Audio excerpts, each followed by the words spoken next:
नमस्कार। आज हम एक कहानी के जरिए ये समझने वाले हैं कि कब एक टक्कर सिर्फ एक हादसा नहीं बल्कि एक जुर्म बन जाती है। और इसमें हमारा नया भारतीय न्याय संहिता क्या कहता है, चलिए देखते हैं।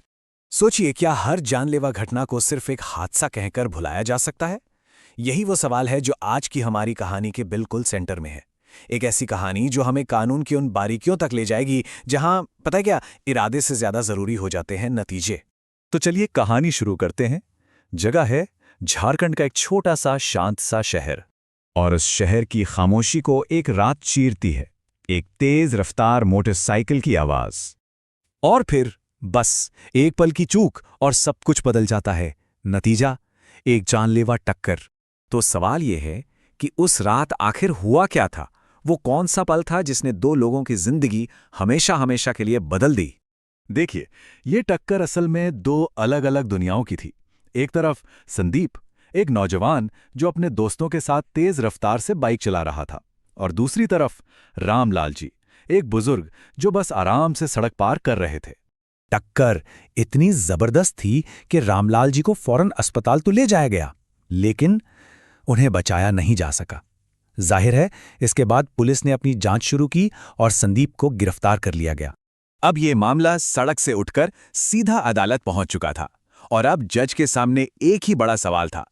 क्या ये सिर्फ एक दुखद हादसा था या फिर एक संगीन जुर्म? अदालत में संदीप का पक्ष बिल्कुल सीधा था। उसका कहना था, मेरा इरादा किसी को मारने का बिल्कुल नहीं था, ये तो बस एक एक्सीडेंट था। और बस इसी एक दलील ने इस पूरे केस का सबसे बड़ा कानूनी सवाल खड़ा कर दिया। तो अब सवाल ये उठता है कि क्या कानून भी इसे सिर्फ एक हादसा मानता है, या फिर इरादे के अलावा भी कुछ ऐसा होता है जो एक घटना को एक अपराध बना देता है? और इसी सवाल का जवाब हमें मिलता है भारतीय न्याय संहिता यानी बीएनएस की एक बहुत ही खास धारा में। चलिए देखते हैं कि ये धारा इस पूरी कहानी को कैसे एक नया मोड़ देती है। अब देखिए, इस कानून को समझने के लिए हम इसे बिल्कुल आसान शब्दों में तोड़ते हैं। जैसा कि लीगल एक्सपर्ट डब्ल्यू दास समझाते हैं, इसकी बारीकियों को जानना हम सबके लिए बहुत जरूरी है। तो भारतीय न्याय संहिता की धारा 45 क्या कहती है? ये जीवन शब्द को डिफाइन करती है, और इसका मतलब बहुत सीधा और गहरा है। जीवन मतलब किसी भी इंसान की जिंदगी, और यही वो बुनियादी उसूल है जिसकी हिफाजत के लिए हमारा पूरा कानून बना है। तो इसका मतलब क्या हुआ?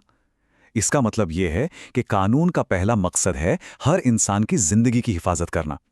इसीलिए अगर किसी की लापरवाही, किसी की नेग्लिजेंस किसी की जान ले लेती है, तो भले ही मारने का इरादा ना रहा हो, फिर भी उसे एक बहुत गंभीर अपराध माना जाएगा। ये पॉइंट बहुत जरूरी है। तो अब जब हम कानून की ये अहम बात समझ चुके हैं, चलिए वापस अदालत के कमरे में चलते हैं और देखते हैं कि जज साहब ने इस कानून को संदीप के केस में कैसे लागू किया। तो जज ने फैसला देने से पहले हर सबूत को बहुत बारीकी से परखा। क्या क्या था सबूतों में? जिन लोगों ने अपनी आंखों से ये सब देखा उनके बयान थे, आसपास के सीसीटीवी कैमरों की फुटेज थी, और हां, पुलिस ने जो पूरी रिपोर्ट तैयार की थी वो भी थी।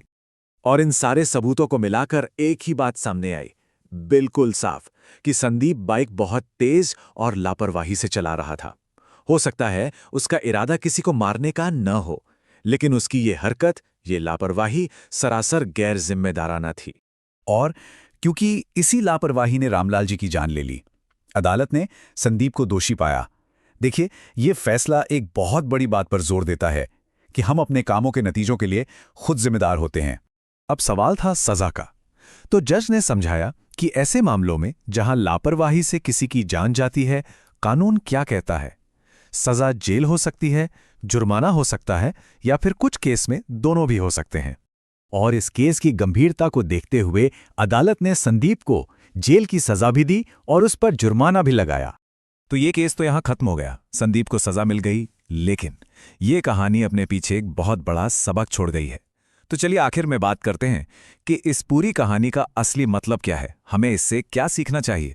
जैसा कि फैसले के बाद वहां मौजूद लोगों ने कहा, इस केस ने सबको ये समझाया कि हमारा कानून हर एक इंसान की जिंदगी को कितनी अहमियत देता है और उसकी हिफाजत के लिए खड़ा है। तो आखिर में डब्ल्यू दास की बात को ही दोहराते हैं। ये कहानी हमें एक ही गहरी बात सिखाती है कि हमें हमेशा सावधानी से काम करना चाहिए। क्यों? क्योंकि हमारी एक छोटी सी लापरवाही किसी दूसरे की पूरी जिंदगी तबाह कर सकती है। और शायद यही इस कानून का सबसे बड़ा और असली संदेश है।